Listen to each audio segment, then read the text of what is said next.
An educated nation is a healthy nation, and a healthy nation is a productive one. Dr. Eric Tio DR.ADRIKO has done it all, from teaching to politics and business. He rose from sleeping on a papyrus mat when he quit his lecturing job to becoming a second deputy prime minister and an industrialist. This weekend, we celebrate the achievements of a West Nile legend through his daughter Adriko Racheal and famous journalist Charlse Odongtho, who tell us more about Dr. Eric's much anticipated book titled Odongtho, Rising Beyond the Units. This book is a unique story of the ups and downs in the life of one of the few Ugandan industrialists who has been in business for half a century, and a glimpse into the intricate corridors of power in the early days of the NRM leadership. Odongtho is also a tale of the many anthills in the life of Dr. Adriko, a life filled with many green fields for a son of a police detective sergeant. Odongtho is a symbolic representation of education, strength, resilience, growth and service.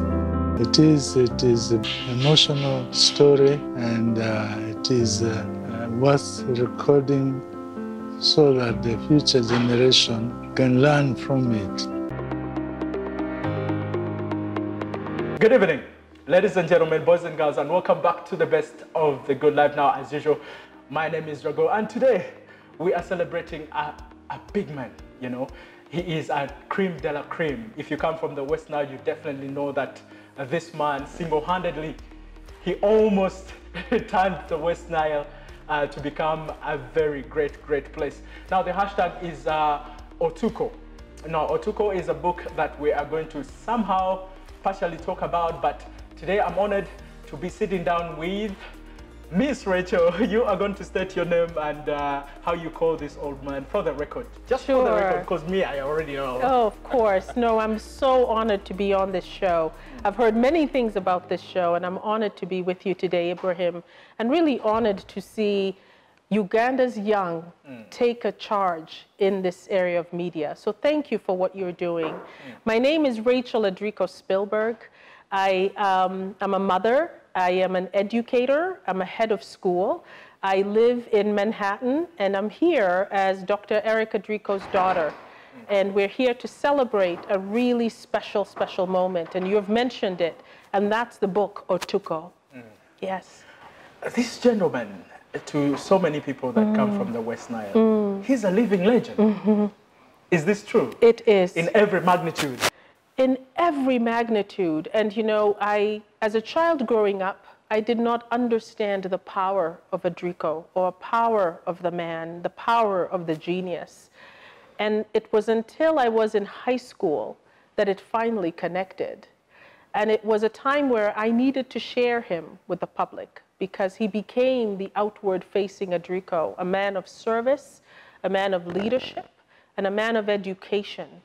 And he is the kindest, sweetest, caring person I know. He's the most loyal person I know, and he's the most honest person I know. And as an educator myself in the work I do, I am all about corporate social responsibility and corporate governance. And these were things he taught us as young children, about being honest, about being pure, about ensuring that everything you do in life, you do it with your heart and you do it with your best. There's no half do, it's a full do. And as you're doing it, you care for humanity. How does it feel, Racheal, to have that name, Adriko, on you? How does it really feel? Yeah, so I will tell you, and I think this is what I heard from a priest, which he said, you're very honored to have that name. And with that name, and I think you've heard this, to whom much is given, much is expected. And so in our household, what we were taught is to be humble, to be grateful that we were given those opportunities, because those opportunities came from my great-grandmother, Racheal, and she was a woman who was illiterate. She was a woman who wanted the best for her children. She believed in education. And so when you ask the question, how does it feel to carry that? It feels great. And it's also a responsibility, and it's a responsibility of giving back, and giving back with honor, and giving back with your true self. So that's what we strive to do. That's what we strive to do for our children. I think the message in my household was always, make things better than you found them. And that's what we strive to do. ADRIKO is a man, I read part of his story, is a man that only had his intellectual property starting up. He literally had nothing, but later on, he rose through ranks to have it all, you know, become an industrialist, to become a minister, to even rise up to the post of being a deputy prime minister. I mean, to this much younger generation, does it speak any volumes with such a man? It does.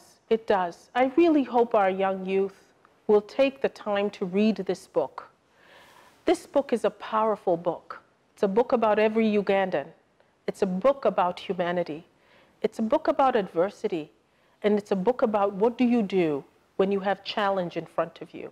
He had many challenges. The world sees him as ADRIKO, and they think everything is smooth and great. He has intellectual property and he's a genius. But he has gone through so many otukos in his life, and he's had angels around him who have guided him and supported him. So it is my hope that with this book that we start to really love, literature, and we start to focus on reading our own stories. You know, it was really interesting. I live in America now, and as we live out there, it's really interesting that many people are still in search of their own identities because they don't know where they came from. They don't know who their forefathers were. We live in Africa where we can trace our people, where we have our culture, right? And so what this book does is it helps us start to really understand culture and honor culture. When you know your past and where you came from, history is a mirror. You can look forward. And so I just hope that everybody will read this book and they will find inspiration from this book.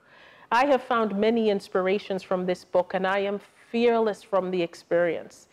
Unfortunately, Racheal, I've not gotten a chance to read it, but I'm definitely going to buy my own copy and read it, which is, guys, at only 50,000 Ugandan shillings. It's very affordable, very affordable. And later on, we shall also tell them where we can get copies in case we need, if there are any booklets or outlets. Yes. Okay, so in this book, do you surface anywhere? Oh, I do. Does he write about you? He does. And what does he write about you? He writes many things about me. I think the first thing he writes about is Racheal, my great-grandmother, who I'm named after. And Racheal is the manifestation of me. Her? I did not get to meet her, but I've heard many stories. And I think through this book, as I read the book about the woman, the power of the ADRIKO, I am her. I stand here as a manifestation of Racheal. He talks a little bit in the book about our first time when we went out to sell the first West Nile distilling product. And he says in the book, we never looked back. He also mentions a little bit, we were faced with an otuko once, where our factory caught on fire, and it was a really, really serious event. But we rebranded and we rebuilt. And that was an important otuko, that we have to just keep going. When adversity comes, we keep going. So there's so many poignant stories in this book, so many poignant little stories about people and places and things that I think every reader will find something exciting in it. If somebody ever wants to get maybe a scoop way out of this book, do you have any fond memories of the old man? I mean, growing up from the West Nile or somewhere else. I'm sure you lived a life with him. Yes. Part of your life as a child. Yes. How was it like? Oh my gosh. He's the best father you can imagine. And as an educator, one of the biggest things I talk to my parents about is about the relationships you have with your children and the power of a parent and what a parent can do. And my father loved us growing up and continues to love us. He taught us life. He taught us a lot of little secrets about life. By the time I went out into the world, I had a toolbox of experiences. He was experiential. Everything we did in our household was a board meeting, was a budget, was a goal. And he also taught us that hope is not a strategy.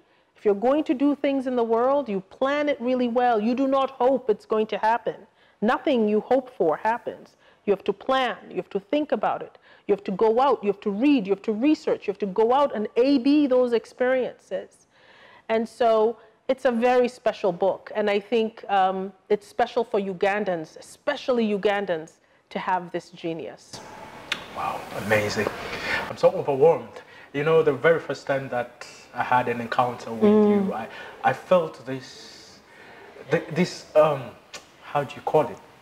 This amazing spirit about you, the reflection you have with life, and how you open up to people, and how you're so open-minded as well. It's really amazing. It's really amazing. So besides celebrating the man himself and the life he lived and the legacies and accomplishments and all that, what's your own perspective about Ugandan person or an African person writing or becoming an author? Do you think we should actually push out more of such content? I really hope Ugandans will push out more content. There is so much room. There's so much room for stories, and the world will eat it up. I live in America, where as an educator, I'm looking for diverse, interesting books that are very different from my children's experiences. Because we know that it's really important to be able to give our children windows and mirrors. And windows being opportunities that they do not know. New experiences is a window. A mirror is being able to see a reflection of yourself. And so through these stories, you build windows and mirrors, you build identities, you help children imagine what is not imaginable. So it is my hope that, again, people will pick up this book, but people will start to write their stories, and people will start to read African stories, because African stories are just as good as world stories, and those stories must be told. You're a parent, Racheal. What has been the most said from the grandchildren of the old man? What have they said about their papa? They love their papa. They love their papa. He's known as Papa. He's known as Jaja. Yeah. He's known in so many different ways, and he's beloved. And I think my children know, I think one of the fun things they do is when they get home and they see Papa and Nana, Papa being my dad, Eric, and Nana being my mom, Julie Luwum, they feel that love. There's a cake all the time. There's a party all the time. There's love. And ultimately, there's also honor and respect and truthfulness. They're all about ensuring that we grow up in the right way, that we are kind to others, that we give of ourselves to others, that we're generous with our time of others. It is really important, especially in this experience right now, Ibrahim, that when I leave here and you leave here, that you feel that I have been generous with my time. It is through that work that I'm doing God's work, that I'm pushing out Christ's work.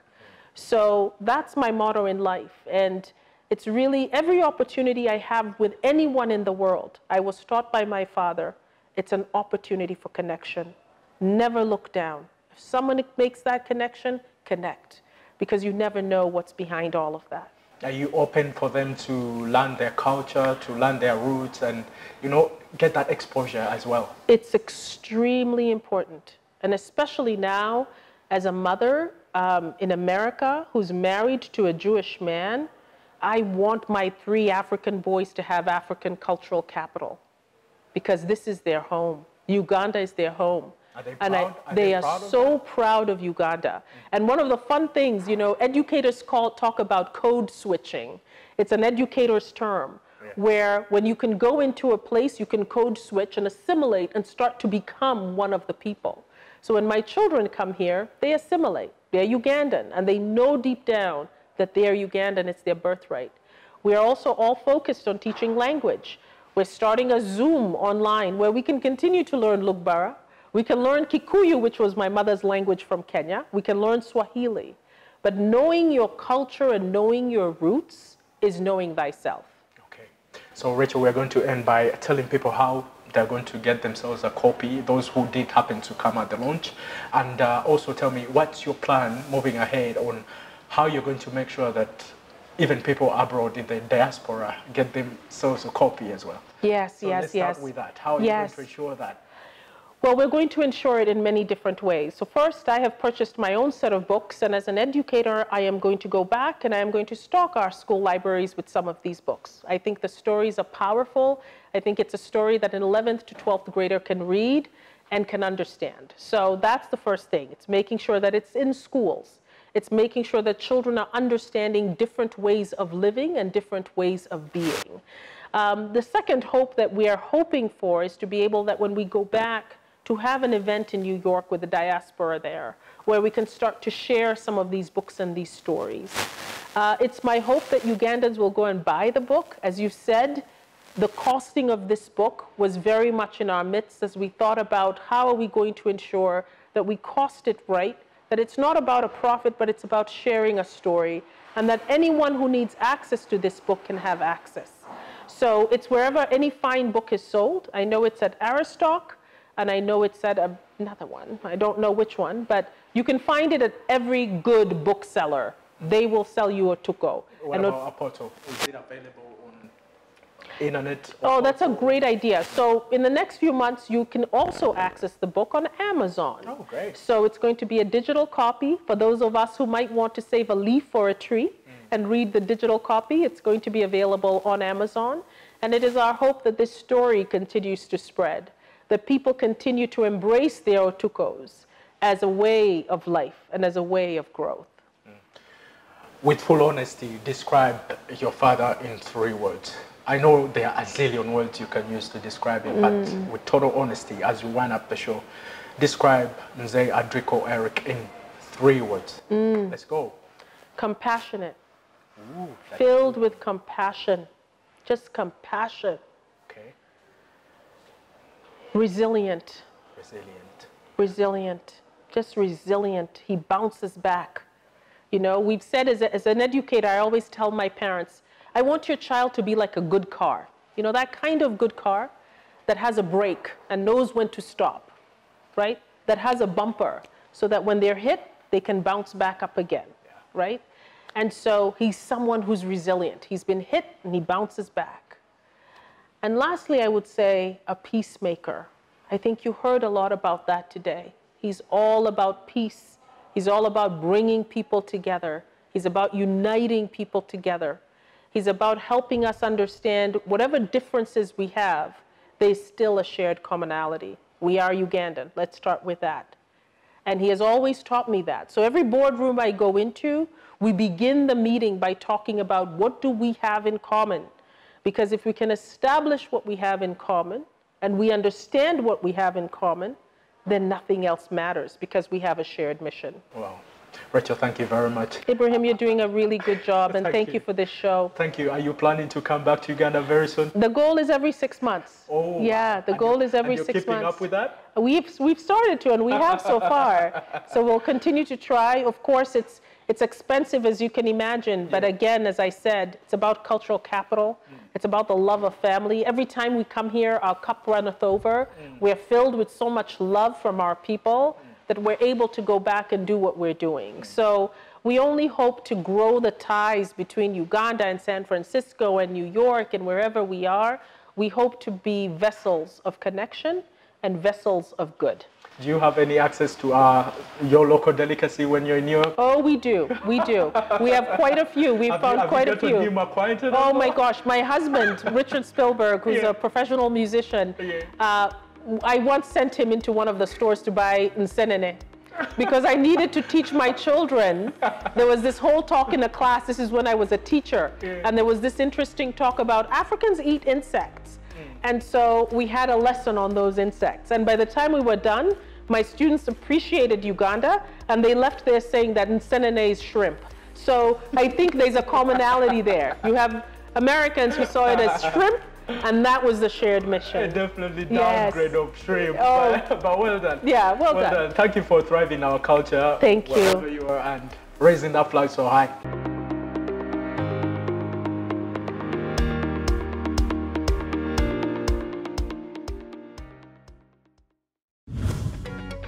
On UBC, the program that helps you identify opportunities for investment, job creation, growing your entrepreneurial skills, wealth creation, and social transformation.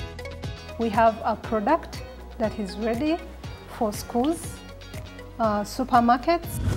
Create wealth, transform livelihoods. Every week we showcase opportunities for creating new products and enterprises.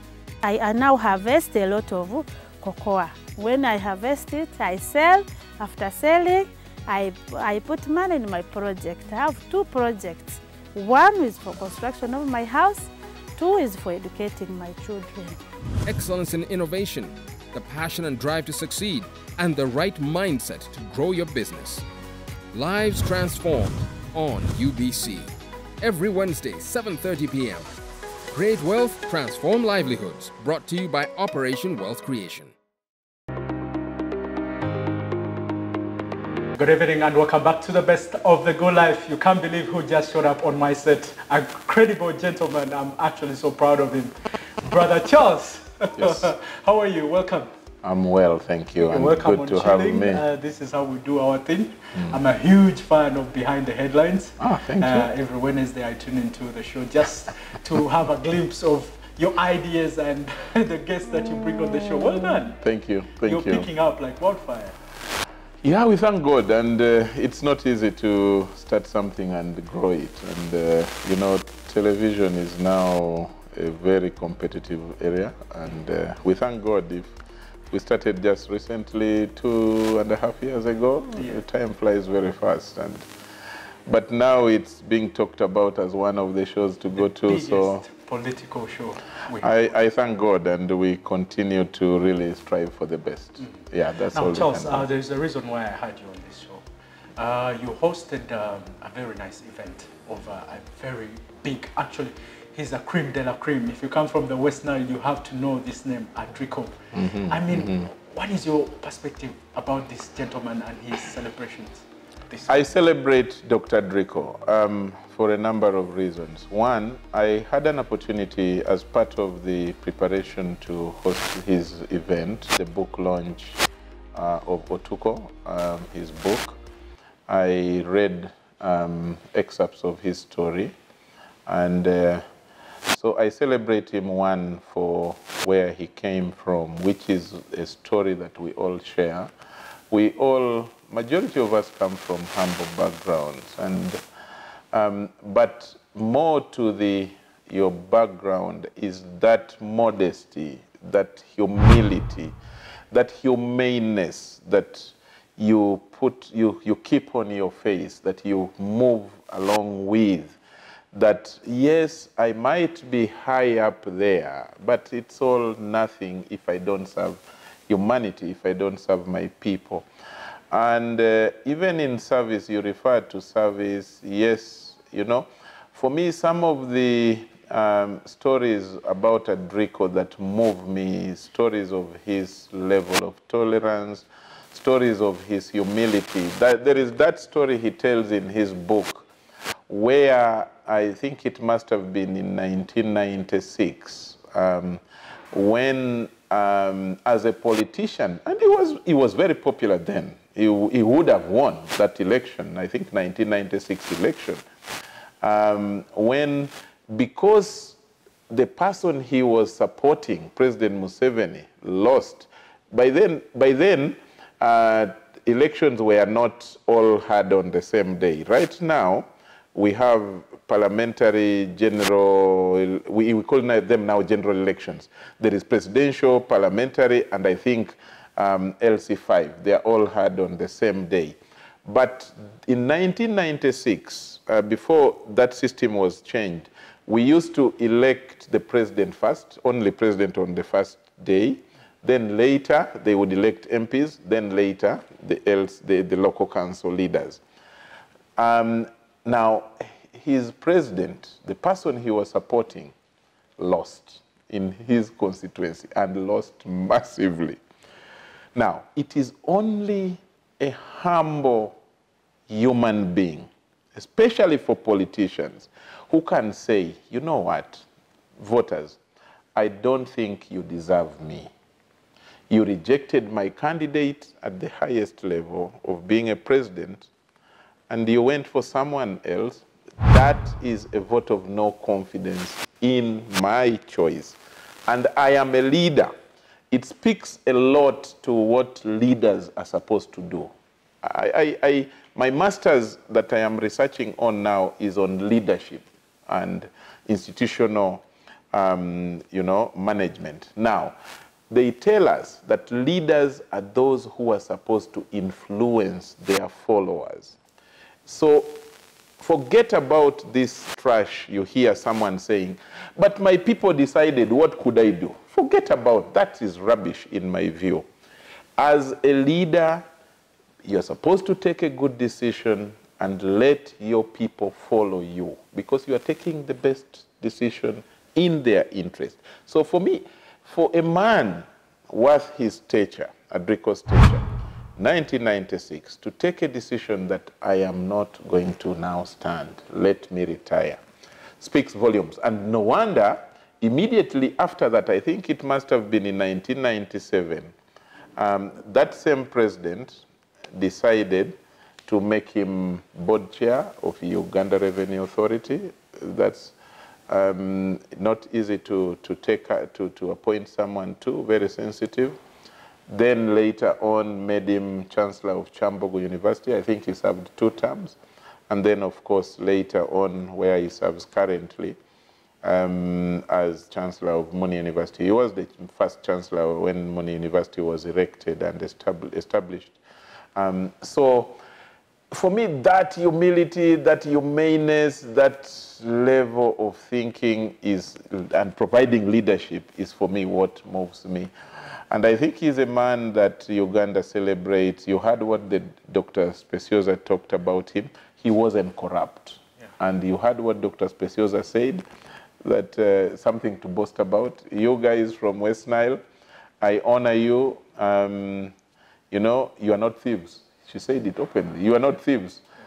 Maybe it is something we need to celebrate. Why not? I'm not saying that 100% are straight. Maybe there are many of us who are thieves from West Nile. Maybe there are many of us who are not up to the stature of Dr. ADRIKO. But yes, he has lived his, and we must celebrate him. Now you can catch Charlse every Wednesday. That is behind the headlines. Starts at 10 p.m. Yes. Up to midnight and on. A great show that is actually creating change in our community. Thank you very much. Thank you very much for having me. DR.ADRIKO ERIC is a living legend. Everybody has got a role to play in this world. He has done his role, yeah? And we pray for him to stay well, in good health, and, keep on inspiring people like us who are like 3rd generation. All right, see you in a short while.